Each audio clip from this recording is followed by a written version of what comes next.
Olá, meus queridos Webmaster, tudo certo com vocês? Bora para mais uma aula de filosofia. Vejam, nós terminamos a nossa linha do tempo.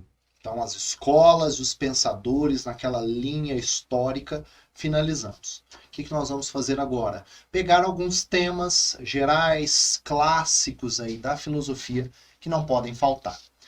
Parte desses conhecimentos que a gente vai estudar, dessas aulas, vocês já viram, porque nós estudamos os autores. Agora, sempre fica um detalhezinho para trás, então é legal a gente entender o que a filosofia pensou sobre o conhecimento, ou pensa, né, até os dias de hoje, conhecimento, sobre liberdade, sobre ética. Então, esses grandes temas da história da filosofia que nós vamos abordar a partir de agora, nas próximas semanas. Vamos começar com conhecimento? Primeira coisa, gente, quando nós pensamos conhecimento, o saber, eu não vou aqui ficar confabulando o que é saber, o que é conhecimento, né? O ato de conhecer. Não, não vamos ficar nessa parte, não. Vamos para uma parte mais objetiva. Partindo do ponto, então, de que o conhecimento é um reconhecimento, é tomar contato com algo, né? Então, vamos partir dessa base aí. Eu entendo que cada época e cada cultura elaborou de uma maneira diferente o seu conhecimento. Então, primeira coisa, o conhecimento, ele é evolutivo. Ele vem evoluindo. Evoluindo, não sei se evoluindo, ele vem se ampliando. Né? Então, hoje nós temos os conhecimentos anteriores e mais os nossos. Mas não necessariamente ele é linear, tá? Dependendo da situação, formas de conhecimento se perdem no tempo e nós entramos em outras. E é complicado a gente falar que uma é melhor do que a outra, né? Mas o conhecimento, de certa maneira, ele pode ser evolutivo. O conhecimento, ele está relacionado sempre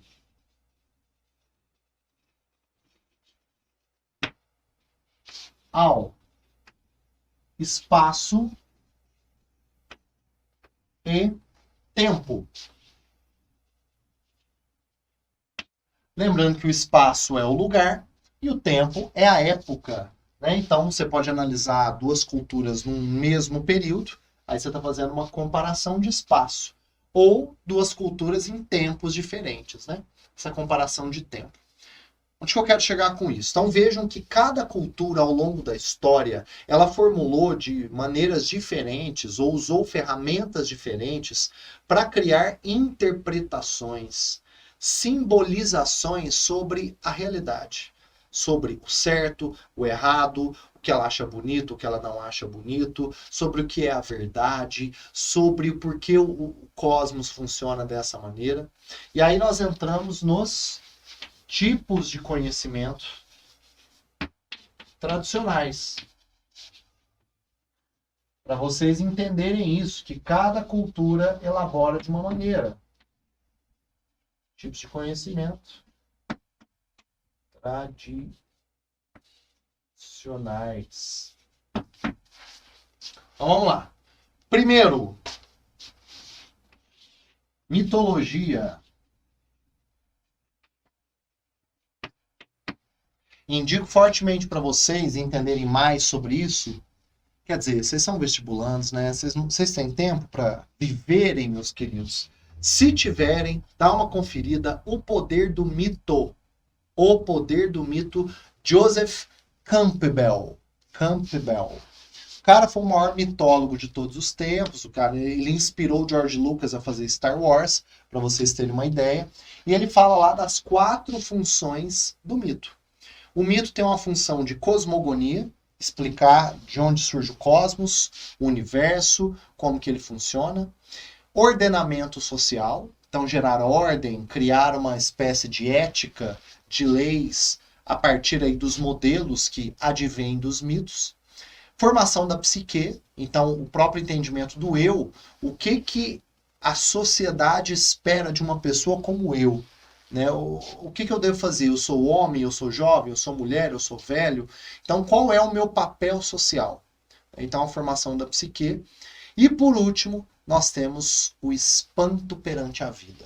O espanto perante a vida seria uma ligação, né, mais profunda, é o entendimento de que tem algo a mais, além disso aqui. Parece que o ser humano sempre teve essa necessidade de criar dimensões do seu pensamento, dimensões emocionais que pudessem complementar aquilo que nos falta na dimensão material e real da nossa vida. Brisei demais? Vamos de novo então. O que eu estou querendo dizer? Estou querendo dizer que, de certa maneira, vocês já perceberam como que nós utilizamos a arte, a religião, o esporte, como uma narrativa paralela à realidade concreta e material? Parece que, como disse o Ferreira Goulart, poeta brasileiro, a arte existe porque a vida não é o bastante. Porque nós sempre precisamos de algo mais. Por isso a gente sai, vê filme, série, por isso eu quero conhecer um lugar diferente. Parece que a gente tem uma necessidade simbólica, subjetiva, que vai muito além do fato de dormir, comer, tomar banho, ganhar o dinheiro para pagar as contas, etc. Isso faz parte da essência humana, né? Então seria a parte do espanto em mitologia. Depois nós temos, toda cultura tem, seu senso comum. Mitologia, só para finalizar aqui o número 1 ainda, ela não tem verificação, né? Ela é ficcional. Mas durante milênios a humanidade viveu muito bem, obrigado, na base dos mitos, sem ter a ciência. A ciência, tal qual nós a conhecemos, ela data de 500 anos para cá, é a idade moderna para cá. A humanidade, ela se virou aí sem a ciência como nós temos nos dias de hoje. Já o senso comum, obviamente, ele é baseado na tradição. Há um processo aí empírico, né, mas muito limitado, que não tem uma verificabilidade. O senso comum muitas vezes funciona, mas muitas vezes, então você vê aí a voz do povo, a sabedoria popular, tem essa dimensão, mas muitas vezes o senso comum ele dialoga com grandes preconceitos, né? Racismo, machismo e etc. Então é bom ficar esperto, ele não tem esses mecanismos aí de verificação. Então, por mais que ele passe por uma série de conhecimentos históricos, por não ter verificação, a gente não pode colocar em pé de igualdade com a ciência, né? Muito que bem. 3. Filosofia. E aqui eu já vou acrescentar a quarta, que uma dialoga com a outra, que é a ciência. Vejam, filosofia, ela parte da razão e da lógica. A ciência também parte da razão e da lógica. Mas a ciência tem um trem, como dizem os mineiros, tem um trem a mais aqui. Qual é o trem a mais que a ciência tem que a filosofia não tem? A gente chama até a filosofia de mãe da ciência, né? É um desdobramento da filosofia aí. Só que a ciência tem verificação. Ela passa pela necessidade de verificabilidade. Então não basta fazer uma afirmação, não basta fazer muito sentido no plano das ideias, da fala, eu preciso de uma verificação. Então a ciência ela é um caminho a mais. Nós podemos dizer que o primeiro a criar um relativo modelo científico foi ali o Aristóteles, criou o silogismo, um modelo de verificação lógica, mas a coisa ela vai se transformando, né? Nos últimos anos, nos últimos séculos, nós tivemos o Francis Bacon, com os ídolos da caverna, uma certa busca ali pelo René Descartes, que nós estudamos também na dúvida metódica, os empiristas ingleses, né, a qual o Francis Bacon fez parte. Século XIX, a coisa avança muito na questão da verificação. Século XX, nós temos ali um Thomas Kuhn e um Karl Popper, né, trazendo essa verificação. Karl Popper, o mais famoso aí deles, né? Muito que bem, filosofia e ciência. E, por último, então, vamos colocar mais uma, né? Vou colocar aqui a tecnologia. E vou colocar a arte. Tecnologia. Então, uma geração vai se sobrepondo à outra e trazendo novos conhecimentos e a gente vai caminhando e vai aprimorando e vai ampliando. Então, vejam, hoje o fato de a gente poder estar aqui nesse momento, né, não ao vivo, mas eu estou gravando essa aula Isso vai para uma nuvem, você tem acesso, né? É muito interessante como que nós chegamos até aqui. Eu brinco que até hoje eu briso com o fato de que, gente, eu pego um celular, eu aperto, não é nem um botão, hein? Eu aperto uma tela que é sensível ao toque, aquilo capta a imagem, tudo convertendo, né? Tudo aquilo é convertido em código binário. 01011011, enfim, por aí vai, 1100, é uma sequência infinita, né? Infinitesimal. E aí você converte essa imagem, enfim, aí tem o Wi-Fi que, gente, é interessantíssimo, né? Só que nós só chegamos aí porque lá atrás alguém desenvolveu fogo, alguém desenvolveu a roda, alguém percebeu, enfim, que você pode usar o peso ali para ajudar a carregar alguma coisa, e a gente vai aprimorando a partir daí. Fotografia no século XIX, tá? Rádio, televisão, enfim, até chegarmos nos dias de hoje, né? Então a tecnologia com certeza é um conhecimento fundamental para entendermos a espécie humana, né? A nossa evolução como espécie. Porque quando dizem que a diferença entre o ser humano e os demais animais é a inteligência, interessante. Chega perto, né? Mas a gente vê que nem toda pessoa é inteligente, esse conceito de inteligente que é a questão. Nós temos uma capacidade simbólica diferente. Karl Marx diria que é a capacidade do trabalho.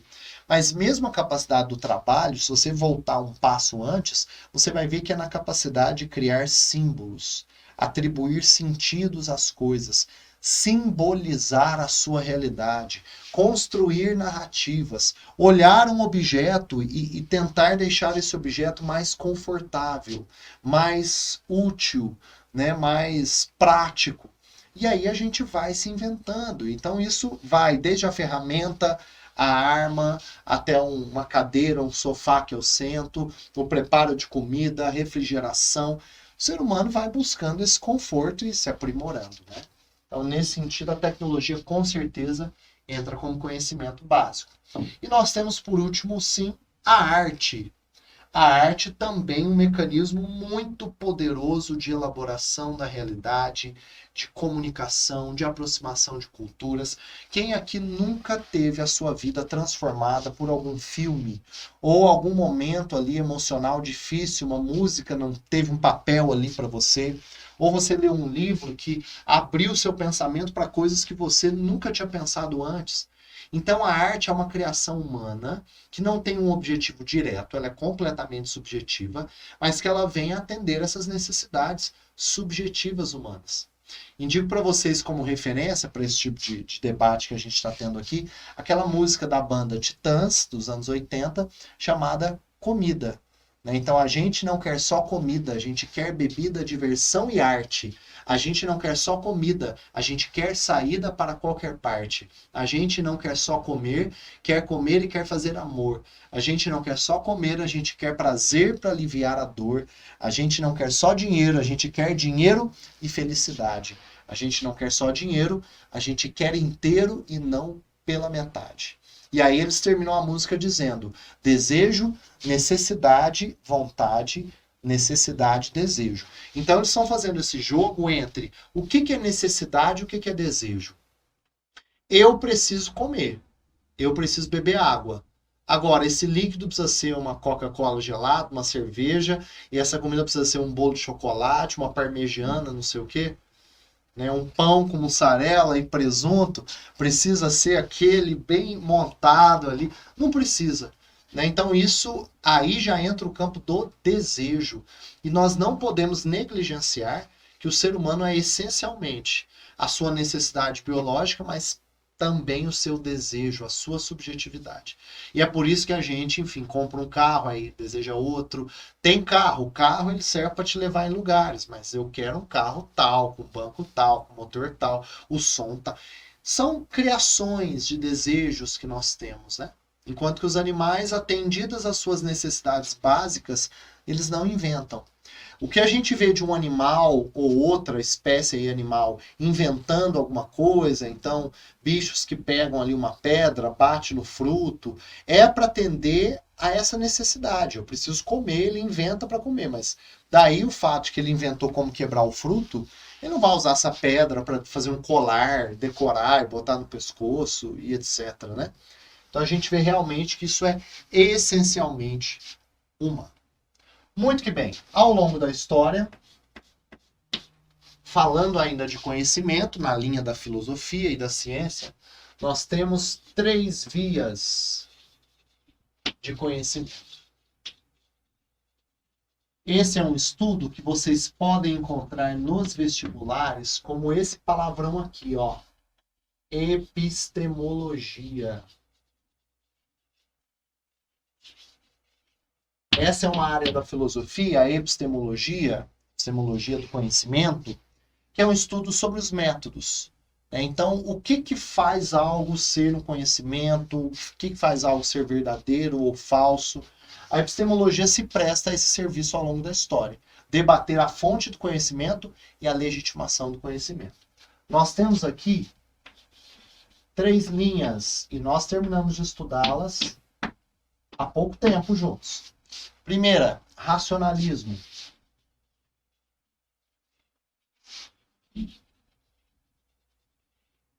Segunda, empirismo. Terceira, fenomenologia. Olha só, racionalismo surge ali na antiguidade grega, né? Já tem ali, o principal é o Platão, seu principal representante.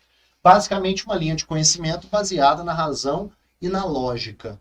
Eu uso a razão e a lógica para explicar a realidade, substituindo aos poucos, não da noite para o dia, a mitologia.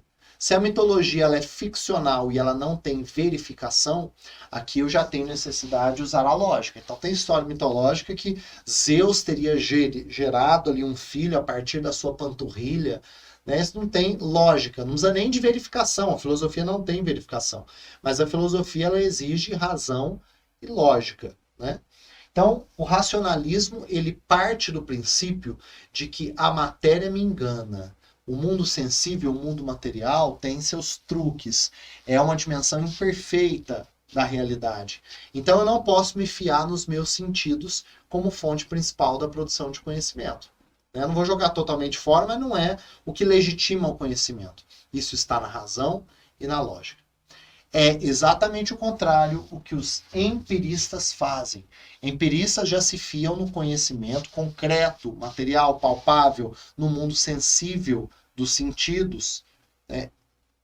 Tudo bem, pode ter suas imperfeições, mas é o que de mais concreto eu tenho. E aí nós temos o empirismo de dedução ou indução. O que seria a dedução?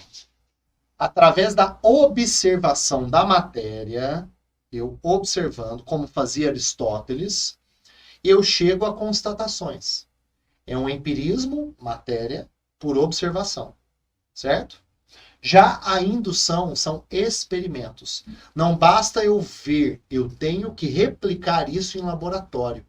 Eu tenho que conseguir percorrer aí o caminho até produzir esse resultado quantas vezes eu quiser. Então tem que ser feito praticamente em laboratório. Claro que tem ciências como a sociologia, que é uma ciência humana, né, que não tem um laboratório, mas basta você encarar a sociedade como um laboratório. Aí você vai trabalhar com dados, vai colher dados, e aí através dessa coleta de dados você consegue chegar em afirmações. Né?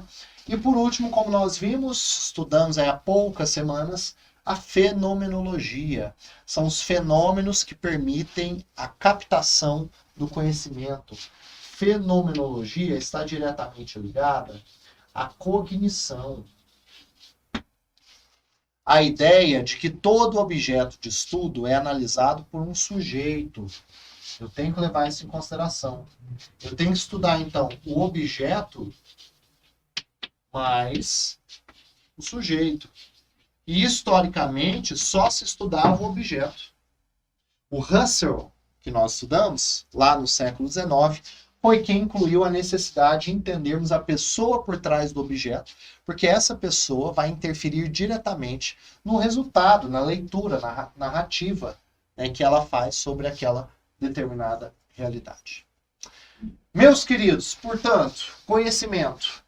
É bom saber um lado mais reflexivo sobre o que é ele e o fato de que ele acompanha a história cultural dos povos, né? É uma via de mão dupla. Então, o povo alimenta aí o desenvolvimento do seu conhecimento, e o conhecimento potencializa o desenvolvimento de seu povo também. Vimos 6 tipos tradicionais de conhecimento, cada um com a sua especificidade. Nenhum deles aqui a gente pode apontar que é superior, porque eles atendem a questões diferentes, tá? São objetivos diferentes. Mitologia é muito atrasada? Acabei de falar, por milênios foi o que a humanidade teve, né? E se organizou muito bem através da mitologia, que inclusive às vezes é uma elaboração mental super complexa, né? Filosofia, ciência, tecnologia e arte. Partimos para as 3 vias de conhecimento que costumam cair de uma maneira ou de outra, né? Muito importante você saber a diferença de racionalismo e empirismo, que brigaram durante milênios, e como que a fenomenologia veio resolver essa parada lá no século XIX com Edmund Husserl. É isto. Semana que vem tem outro grande tema clássico da filosofia. A gente se vê por lá. Um abraço a todos.